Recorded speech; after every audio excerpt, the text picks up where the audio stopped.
Welcome to 1189, an online Bible commentary. My name is Tyler Marston, and today we're taking a look at Exodus chapter 5. When things are going easy, it's easy to obey. But sometimes things happen, even things that God has promised that will happen, that we don't expect, or they unfold in a way we don't expect them to. And sometimes faithfully, obediently following God's plan makes life harder for us, or sometimes even for the people around us. So when that happens, does it shake us? Do we begin to doubt God's promises? Do we give up? The Israelites are going to be tested with all of this here in this chapter. And afterward, Moses and Aaron came and said to Pharaoh, "Thus says the Lord, the God of Israel, let my people go, that they may celebrate a feast to me in the wilderness." But Pharaoh said, "Who is the Lord that I should obey his voice to let Israel go?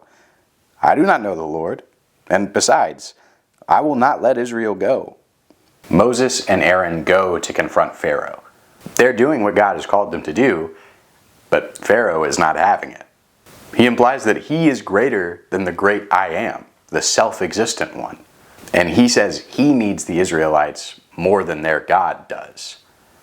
Then they said, "The God of the Hebrews has met with us. Please, let us go a 3 days' journey into the wilderness, that we may sacrifice to the Lord our God. Otherwise he will fall upon us with pestilence or with the sword." But the king of Egypt said to them, "Moses and Aaron, why do you draw the people away from their work? Get back to your labors." Again, Moses and Aaron ask Pharaoh to leave, and this time they cite that God might send a plague on them if they don't listen. There's a flare of dramatic irony knowing the plagues that are about to happen in Egypt. Pharaoh responds that what it sounds like they're doing is stalling to avoid their laborious tasks. Again, Pharaoh said, "Look, the people of the land are now many, and you would have them cease from their labors." Pharaoh sees the people of Israel as simply a means to an end. These are subjects entrusted to him. He has a responsibility to protect them. But he's more upset by the work they're not doing, the money and time he's losing by even entertaining this conversation.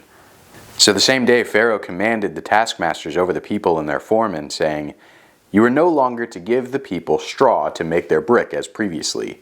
Let them go and gather straw for themselves. But the quota of bricks which they were making previously, you shall impose on them. You are not to reduce any of it, because they are lazy. Therefore they cry out, 'Let us go and sacrifice to our God.' Let the labor be heavier on the men, and let them work at it, so that they will pay no attention to false words." Pharaoh is obsessed with showing the people who's in charge against this new I am in town. He actively sabotages the people's work.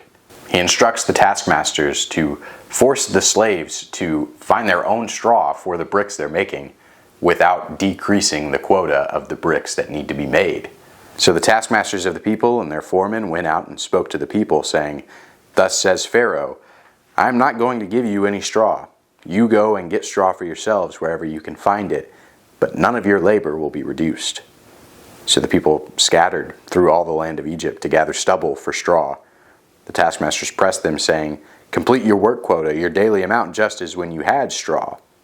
Moreover, the foremen of the sons of Israel, whom Pharaoh's taskmasters had set over them, were beaten and were asked, "Why have you not completed your required amount either yesterday or today in making brick as previously?"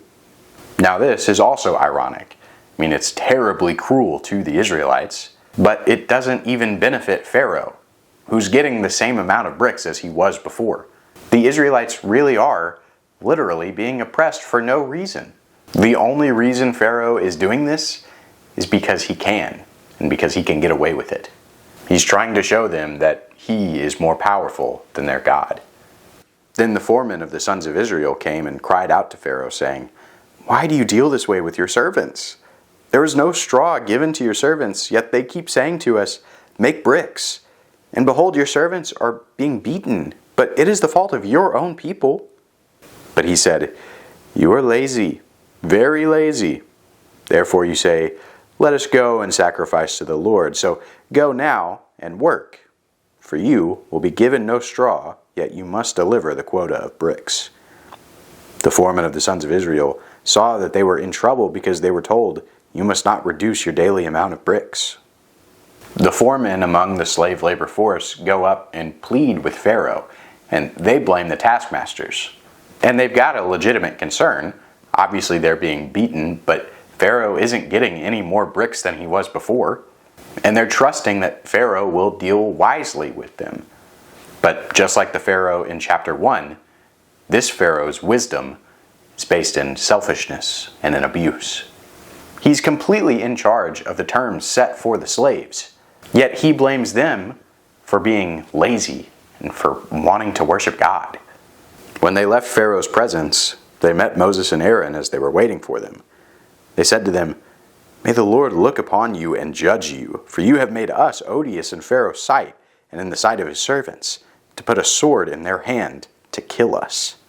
So the Jewish slaves then turn around and blame Moses and Aaron. The way they see it, all their God has done for them so far is made them have to work harder and made them more abused. Then Moses returned to the Lord and said, "O Lord, why have you brought harm to this people? Why did you ever send me? Ever since I came to Pharaoh to speak in your name, he has done harm to this people. You have not delivered your people at all." And Moses, for the moment, feels a bittersweet vindication. No one's listening, just like he said they wouldn't. And Pharaoh isn't convinced, just like he said he wouldn't be. And all it's done is result in more torture towards his brothers. It seems like that the injustice he tried to solve in chapter 2 by killing the Egyptian has only been amplified when trying to do it God's way. This is where the chapter ends, but it's not where the story ends. Verse 1 of chapter 6 says this, "Then the Lord said to Moses, 'Now you shall see what I will do to Pharaoh. For under compulsion he will let them go, and under compulsion he will drive them out of his land.'" God says, "No, actually I did tell you this was going to happen. This was a part of the plan." God says, "I'm about to prove to Pharaoh that he should take me seriously as a true, powerful, sovereign God. And he will let you go, but it'll be under compulsion." An ominous warning for what's going to happen next. In all, we see that Pharaoh has not responded well to the demand to let Israel go and worship their God. And it's actively made life worse for the persecuted slaves. It's also hurt Moses' reputation in the eyes of the people. Understandably, Moses is frustrated, and he lashes out at God for not doing what he promised he would. And that's when God responds, "Actually, it's going exactly as I promised it would." Now, the reason this is important for us today as followers of Jesus is because we've also been promised persecution. And so, we can't be shaken when it comes. Instead, even through suffering, we should see that as a confirmation of God's promises, which only serves to strengthen our hope in the promise of a future vindication and the promise of a new creation. This is a hard message to swallow, but another thing that God has promised us is that He'll be with us every step of the way, and there's encouragement in that. Thanks for watching 1189. I hope you have a good day, and God bless.